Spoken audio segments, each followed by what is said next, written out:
We Jews believe that the soul, if it did not fulfill what it had to fulfill in this world, that it is reincarnated and it's brought into a different body.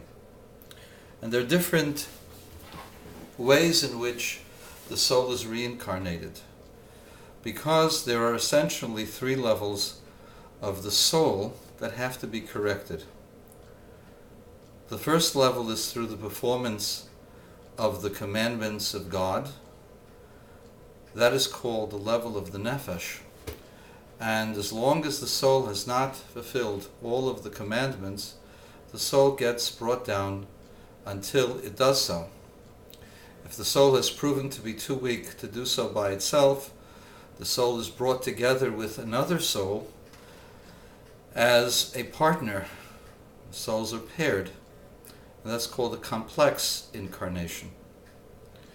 And if the soul has fulfilled all of the commandments, the next level is through the study of Torah and the development of the emotional characteristics of the person. And this is called tikkun hanefesh.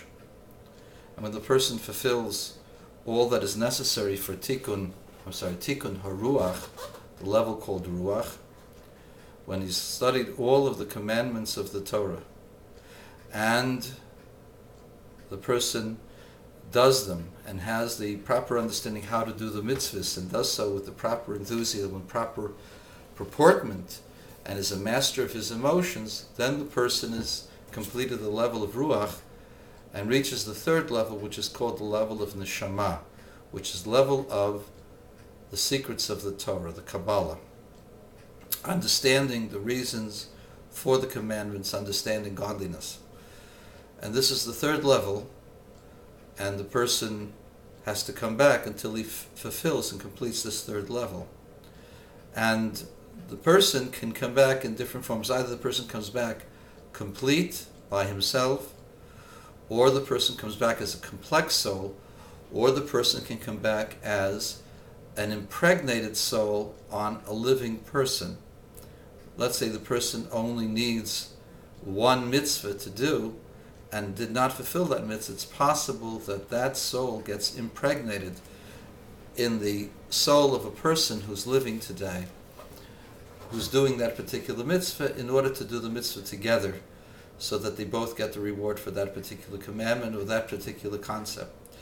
And so there are three different ways in which a person can be incarnated in a human body. The person can also be transmigrated into different form. For example, a person may be transmigrated into a drop of water or some earth or some other form, whether it be wind or fire. And then it's possible that when the person fulfills all that is necessary for that particular exile, because that's a great exile, to be in some physical form other than a soul in a body or a soul pure, the person then is allowed to enter a plant, and from the plant it enters into a living creature, and the living creature, if it's kosher, becomes consumed by a righteous person who then says a blessing over it and elevates the soul from its exile. This is called Gilgul, or incarnation of the souls, transmigration of the soul into a different form. This is not a necessary thing, but rather a purifying thing for those people who did certain things in their lifetime for which it's necessary for them to go through those steps, because it's not cruelty or cruel and unusual punishments, but rather the need to go through the same kind of thing that the person caused someone else to feel.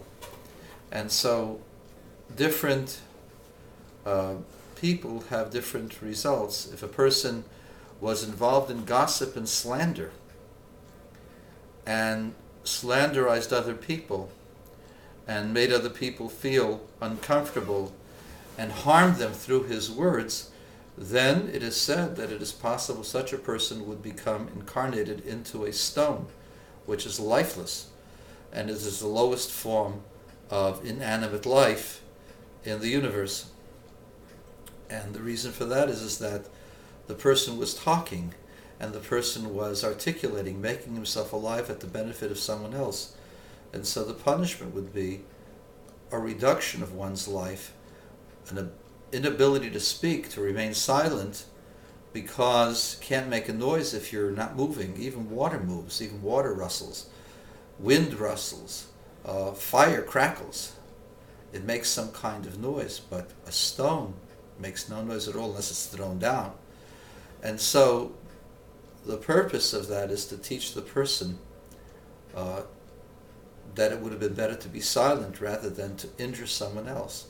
And when the person's period of time for this lesson is gone, the person becomes elevated to the plant, from the plant to the animal, from the animal to the human, and then the person would be reincarnated in order to fulfill their task.